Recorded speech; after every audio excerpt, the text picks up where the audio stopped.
folks, it's me again, and as you may be able to tell from the background, I'm back up in Stoke Duck because my builder rang me and said he can do the patio next week, so I'll come up ready for that. And basically because the house inside is complete apart from carpets and furnishings, there's nothing really for me to do, but I do actually need to be here because we've got no interweb here or phone line, so my sister can't even come up here and work. So she's stopping at her house and I'm coming up to let them in and supply them with tea and coffee during the day. So I thought, well, I need something to keep me occupied, so I got on the internet and fortunately managed to get hold of one of the last few kits, I think, in the UK, and that is this little beauty here, the Tamiya Dark Impact on the DF03 chassis. So I've got something to keep me occupied next week while the builders are bashing away and stuff. So with that in mind, let's get and unbox it. And as if by magic, here it is unpacked. So let's take a closer look. First of all, we've got some plastic parts here, ranging from number A, which is differentials, housings and stuff, and B, which looks like shock towers, to I think that's C, which is part of the steering and stuff, and D, which again is more steering, and then down to E, which are the presumably front and lower A-arms or wishbones. And on that note, these feel quite dense and extremely stiff and rigid. So that's something I've not come across on many kits before, so it'll be interesting to see what that turns out right.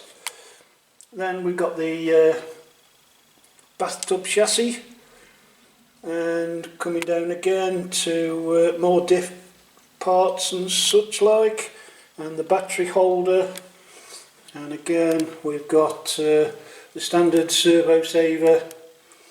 And then interesting, I've saved the plastic bags for these, is because the shocks came in two different coloured bags. So we've got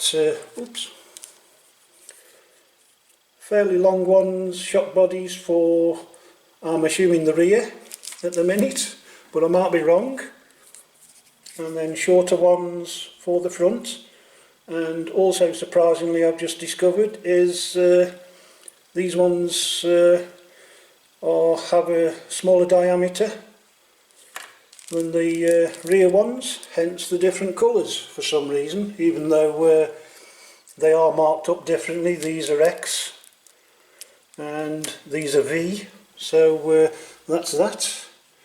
We've then got the four wheels, wider at the back, smaller at the front, and the tyres. And the interesting thing with the tyres that I didn't realise is, if we get a front one, they come with the foam inserts and they're already installed, so that's cool. And then we've got the polycarbonate body that I've just had a quick look at, and there are some quite tricky bits to cut out considering it's such a small body. Doubt if you'll be able to see, but it looks like there's a cutout there and a little tiny one there, and then an even smaller one, if you can just see. It might be not focusing properly there, so that'll be interesting to cut out. And oops, then we've got the wing, and in the instructions it tells you to remove the overspray film before you spray it, and then actually spray that surface. So that's something I've not done before as well. And then we've got some decals, and I don't think I'm going to be using these window stickers.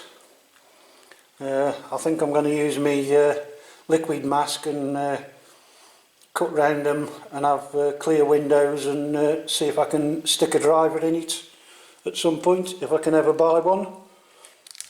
And then we've got the usual manual, which again, as ever, is highly detailed and should give you should make it really easy to install, as easy as it can be anyway. And now we come on to we've got all the electronics ready because I'm away from home. So I've got my receiver, my speed controller, TBL-EO2, and a servo, and this is an analog one, but it's the only one I've got left. So we'll give that a go anyway. And another kit that's come with a Marbucci motor with this is a genuine Tamiya motor sticker on it for some reason. And then coming to the best bits, which is all the metal parts. Metal, aluminium, yes. First off, we've got an aluminium motor plate. It's not finished brilliantly, if I'm honest. If I'd have known, I'd have brought some sandpaper up and give it a right good scene to, as we say up in Stoke, to smooth it all off a bit. But hopefully you can see down here there's tie rods and metal bars there, and coming down we've got ball diff grease. Comes with ball diffs front and rear, I believe. And then coming down here we've got lots of lovely brass ball joints, and the springs front and rear. And if we can turn that round, no, I can't turn it round with one hand. We get hard damper oil, so that'll be interesting. And then next, look at them lovely ball bearings. I love a ball bearing, me. I hope these 4 brass bushes are just spacers though, otherwise I can't see the point in supplying all ball bearings apart from 4, but we will see. And it also includes, if I can get close enough for you to see, can he? These weird caged balls, bearings, even ball bearings for an R. And so far I've found 2 of them, so that'll be interesting. Presumably one for each ball diff. And then we get this lovely, very lightweight aluminium prop shaft, and lots of screws and stuff.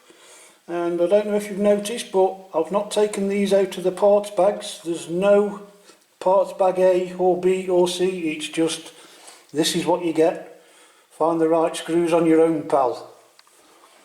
And then we come down to this bag here, which is full of stainless steel and aluminium tubes and rods for the suspension, I'm assuming. Looking at this, the way some of these bars have slots cut in them for E-clips, so that's cool. And then moving over to this bit, we've got all the drivetrain.